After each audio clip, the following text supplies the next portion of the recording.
मैं मीडिया के साथियों से अपील करना चाहता हूं कि आप मार्मिक रूप से इनके दर्द को मैं आपके माध्यम से, आपकी लेखनी के माध्यम से पूरे राजस्थान में फैलाएं। इनकी वास्तव में क्या तकलीफ है, ईमानदारी से आप लोगों को इसके दर्द को पूरे राजस्थान में फैलाना चाहिए, ये मैं आपसे अपील करता हूं। हमारी सरकार से कहते हैं कि यहाँ के लोग रेगिस्तान के अंदर जिस प्रकार से तप करके खरे सोने की तरह बनते हैं, उसी प्रकार से वो आंदोलन को भी खरा कपा करके और पूरे राजस्थान के लिए तैयार करते हैं। ये कुदरत की रीत है कि मेहनत कोई करता है, यश किसी और को मिलता है। इसलिए बुनियाद अपन रखते हैं, लेकिन अंजाम का हकदार कोई और अपने आप को साबित कर देता है, जो राजनीतिक गलियारों में, सत्ता के गलियारों के इर्द गिर्द घूमता है। मैं धन्यवाद देना चाहता हूं ये बाड़मेर के जो हमारे गुरुजन, मैं इनके संस्थानों को कोचिंग संस्थान नहीं कहूंगा, ये मार्गदर्शक केंद्र है। ये बाड़मेर के विद्यार्थियों के मार्गदर्शक केंद्र है, ये कोई कोचिंग नहीं है। कोचिंग इंस्टीट्यूट वो होती है जिनका मकसद केवल और केवल पैसा कमाना होता है। विद्यार्थी का क्या हुआ क्या नहीं हुआ कोई मतलब नहीं। आपने किसी डॉक्टर को देखा, उसके द्वारा किए जा रहे ट्रीटमेंट के बाद पेशेंट मरा और मोर्चरी के बाद पोस्टमार्टम के लिए कोई डॉक्टर आया हुआ देखा आपने कभी? लेकिन आप इनके स्टूडेंट थे। आपका रिजल्ट किन्हीं तत्वों के कारण से, दुष्प्रभाव के कारण से प्रभावित हुआ। सबसे ज्यादा ठेस इनको पहुंची और आपके बीच ये आपको प्रोत्साहित भी इन्होंने किया। तो ये मार्गदर्शक है, ये कोचिंग करने वाले लोग नहीं है, पैसे कमाने वाले लोग नहीं है। बाड़मेर के तमाम इस मार्गदर्शकों ने इनके दिल को ठेस पहुंची। ठेस करना मुश्किल हो जाता है। कल जयपुर में था मैं, राजस्थान पूरे से टीचर आए हुए थे। मुझे एक जिले से टीचर आए जिनके हॉस्टल के अंदर रह करके बच्चे पढ़ते थे। जब पेपर दे के आए और आते ही पूछा तो 20 लड़कों ने कहा हमारा सिलेक्शन हो जाएगा सर, श्योर। और परिणाम आया तो कहा एक का होगा। और रोने लगे। वो गुरुजी प्रिंसिपल है, उन्होंने कहा कि मैं जवाब नहीं दे पाया उन बच्चों को। तो गुरुजी आप तो कह रहे थे तुम्हारा सिलेक्शन हो जाएगा, तुम्हारा हो जाएगा, हो गया नंबर सिलेक्शन, अब हम कहां जाए बोलो? वो कह रहे मेरे आंखों में पानी आ गया, मैं उनको फेस नहीं पाया। ये स्थितियां, ये लोग है वो, ये काहे की कोचिंग चलाती है? आपके मार्गदर्शक है, आपके अभिभावक। मैं केवल एक बात कहना चाहता हूं, हर आंदोलन की सफलता की कुंजी अनुशासन और जागरूकता, धैर्य, अनुशासन और जागरूकता। अपने हक के प्रति जागरूक रहे, हर चीज के अंदर धैर्य बनाए रखें। रातों रात किसी चीज की प्राप्ति नहीं होती। भारत की आजादी का आंदोलन चला, वर्षों तक चला, आखिर देश आजाद हुआ। दुनिया के बहुत सारे देश थे कि इंग्लैंड के शासन का सूर्य कहीं अस्त नहीं होता था, अब तो उदय थोड़ी सी जगह में हो रहा है। तो धैर्य रखा, लगातार लगे रहे, जागरूक रहे और अनुशासन में रहे तो सफलता मिली। आपको भी सबसे पहले अनुशासन सीखना पड़ेगा। मैं कुछ चीजें बहुत कभी कभी खराब भी बोलता हूं और लोग मुझे टोकते भी है, लेकिन सच्चाई बोलनी चाहिए। अभी आप लोग पीछे खड़े हो, आपको इस जमीन पे बैठते हुए भी शर्म आ रही है, तब आपसे संघर्ष की उम्मीद कर नहीं सकते। ये जो बैठे हैं जमीन के ऊपर, ये जमीन से जुड़े हुए लोग हैं। जो जमीन से जुड़ा हुआ है वही संघर्ष की ताकत रखता है। जो ये डरता है मेरे रेत लग जाएगी पिछवाड़े पे, वो संघर्ष का मादा नहीं रखता। वो केवल कौतूहल देखने के लिए यहाँ आया, मैं साफ कहता हूं, वो चाहे कुछ भी समझे। इसलिए अनुशासन सबसे पहली चीज है। अनुशासन भंग करोगे, कई चीजें, कई रोग लग जाएंगे, कई रुकावटें पैदा हो जाएगी। सरकार, जो व्यक्ति सत्ता में होता है वो जिम्मेदारी का जिम्मेदार होता है, उस चीज का गलती का जिम्मेदार होता है, चाहे सत्ता किसी की भी हो। हम सत्ता के कोई खिलाफ नहीं, लेकिन हमारी सत्ता से एक ही मांग है कि सत्ता ईमानदारी से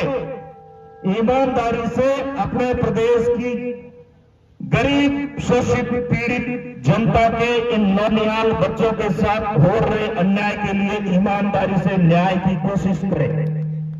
हम ये चाहते हैं सरकार से। राजस्थान की पुलिस बहुत काबिल और राजस्थान के पुलिस के अधिकारी बहुत ईमानदार अधिकारी है, अटल नहीं है। राजस्थान की पुलिस में एक से एक बढ़ के ईमानदार काबिल अफसर है, लेकिन राजनीतिक इच्छा शक्ति का कमजोर होने के कारण उन अधिकारियों को काम करने के लिए हो सकता है छूट नहीं मिली हो, वरना क्या औकात उन पेपर के दलालों की जो बाहर घूम जाए, नेपाल भाग जाए, दूसरी जगह भाग जाए। इसलिए मेरा राजस्थान के तमाम राजनीतिक लोगों से, तमाम बुद्धिजीवी लोगों से ये आग्रह रहेगा इस मंच के जरिए, ये मीडिया के मेरे साथियों के माध्यम से मैं मीडिया के साथियों से अपील करना चाहता हूं कि आप मार्मिक रूप से इनके दर्द को मैं आपके माध्यम से, आपकी लेखनी के माध्यम से पूरे राजस्थान में फैलाएं। इनकी वास्तव में क्या तकलीफ है, ईमानदारी से आप लोगों को इनके दर्द को पूरे राजस्थान में फैलाना चाहिए, ये मैं आपसे अपील करता हूं। हमारी सरकार से कहते हैं कि ये युवा कोई किसी सरकारी राजनीतिक दल के खिलाफ नहीं है, इनका तो जो काम कर देगा उसको जिंदाबाद के नारे लगा देंगे, इनको जो नुकसान पहुंचाएगा उसका मुर्दाबाद कर देंगे। जिस प्रकार से आप देखो औरतें कितनी मजबूत होती है कि कुछ ऐसे अवसर पर रुदन करती है, रुदन करती करती गीत भी गाने लग जाती है, तो ये युवा क्रांतिकारी है, इनके मन के अंदर आग चली हुई है। मुर्दाबाद करते करते कोई इनकी आग को ठंडी करेगा तो उसी समय खड़े खड़े जिंदाबाद कर देंगे, इनका किसी से कोई विरोध नहीं है। हम यहाँ जो लोग इकट्ठे हुए हैं, हम केवल सच्चाई की आवाज देने के लिए इकट्ठे हुए। लोकतंत्र के अंदर भारत के संविधान ने देश के प्रत्येक नागरिक को यह अधिकार दिया है कि वो शोषण के खिलाफ, जुर्म के खिलाफ, अत्याचार के खिलाफ, गलत कोई प्रवृत्ति हो रही है उसके खिलाफ आवाज उठाए, उसके ऊपर कोई प्रतिबंध नहीं है, कोई रोक नहीं सकता माई का लाल। इसलिए हम लोग यहाँ खड़े हैं और खड़े रहेंगे, अंतिम दम तक खड़े रहेंगे। आप लोगों की भी एक समस्या है, समस्या ये है कि आप पटे या सड़कों पर उतरे, ये दिक्कत है आपके सामने, लेकिन हम आपको रोज सड़कों पे नहीं उतारेंगे। आप पटते रहें, लेकिन जलवा तो थोड़ी देर के लिए दिखाना पड़ता है, तब तक के लिए हमेशा तैयार मानसिक रूप से रोज आपको नहीं उतारेंगे, लेकिन जिस दिन जरूरत हो तो थोड़ा मैनेज करके, नींद कम लेके, जल्दी लेट उठ करके, कैसे ही करके आप उसको मैनेज करके, और जरूर है आज ही आपकी आवाज यहाँ उठी है, सूरतगढ़ में भी हो रहा है और भी बहुत सारी जगह पे हो रहा है, पूरे राजस्थान में हो रहा है। आने वाले समय में ये प्रदेश व्यापी फैलेगा और आप चिंता मत कीजिए। लेकिन एक चीज मैं आपको कहता हूं, इस देश में और इस प्रदेश के अंदर हर व्यक्ति के साथ अत्याचार क्यों हो रहा है, हर व्यक्ति की आवाज क्यों नहीं सुनी जाती, उसका दोषी सत्ता नहीं है। सत्ता शोषण का प्रतीक होती है। आज मैं आपकी पैरवी के लिए खड़ा हूं, मुझे आप किसी जिम्मेदार और अधिकार वाले पद के ऊपर बैठा दो, मैं भी आपका शोषण करने लग जाऊंगा। ये कटु सत्य है, इसलिए व्यक्ति दोषी नहीं होता। सत्ता शोषण का प्रतीक है। आप सब पढ़ रहे हो, लोग सब बहुत ब्रिलियंट स्टूडेंट हो, तैयारी करते हो, तो ये सत्ता दोषी है। लेकिन इस सत्ता को शोषणकारी कौन कर रहा है? हम कर रहे हैं। हम कैसे कर रहे हैं? मेरा एक राजनीतिक झंडा है, मेरा एक धार्मिक झंडा है, मेरा एक सामाजिक झंडा है। मैं बोलूं तो पीछे से मेरा साथी कहेगा ये नेतागिरी जमा रहा है, चलो चलो या नहीं कर रहा है। तो किसान आज के दिन मर चुका, विद्यार्थी मर चुका, विद्यार्थी की आवाज हम उठाते हैं। अभिभावक मर चुका, अपने बच्चों के साथ होने वाले अन्याय के खिलाफ वो आवाज नहीं उठा सकता। कर्मचारी मर चुका, कर्मचारियों का मूवमेंट होता है तो घरों में बैठे रहते हैं कि महिला शक्ति इतनी तो आई। हम जब आंदोलन करते हैं सेवारत लोग, तो एक महिला भी नहीं आती, ये तो इतनी तो आई कम से कम। तो हम सब खुद का अस्तित्व हमने मिटा दिया। किसके कारण? उन लोगों के कारण जो हमारे कभी सुख दुख में काम नहीं आते। इसलिए मेरा एक ही कहना है, यदि जिंदगी के अंदर आप अपने अधिकारों की रक्षा करना चाहते हैं, आपकी प्रतिबद्धता जो भी है, राजनीतिक, सामाजिक, धार्मिक, इसके अंदर दबा के रखो, ऊपर जॉकेट का टाइट कर दो, चैन बंद। लेकिन पढ़ने वाला विद्यार्थी एक है, उसकी बात एक है, उसके अधिकार की लड़ाई एक है, वो बचना नहीं चाहिए।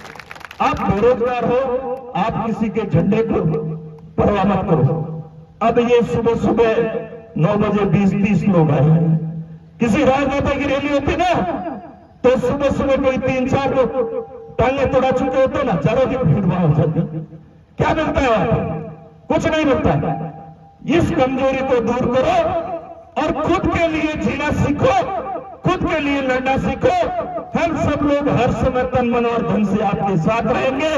मैं अंत में एक अपील आप मीडिया के साथियों के माध्यम से राजस्थान के माननीय मुख्यमंत्री जी और प्रमुख विपक्षी दल भारतीय जनता पार्टी के नेताओं से करना चाहता हूं कि राजस्थान के बेरोजगार युवाओं के लिए एक इस प्रकार से उस कानून को बनाया जाए जिसमें पेपर चोरी एक सख्त ऐसा सजा हो जिसको पढ़ते देखते सुनते ही पेपर चोरी का मानस बनाने वाले की रूह कांप जाए। तमाम नियुक्तियों की जो भर्ती प्रक्रिया हुई है उनकी निष्पक्षता से जांच की जाए और दोषी पाए जाने पर उन व्यक्तियों को सजा तो हो ही, उसके अंदर लाभार्थी थे उनको भी डीबार किया जाए, अयोग्य घोषित किया जाए और इन विद्यार्थियों को न्याय किया जाए, वरना ये आंदोलन पूरे राजस्थान के अंदर फैलेगा। और इसके लिए यदि कोई भी कानून व्यवस्था की स्थिति पैदा होती है तो राजस्थान की सरकार जिम्मेदार होगी, ये बेरोजगार उसकी जिम्मेदार नहीं है। धन्यवाद। जय हिंद।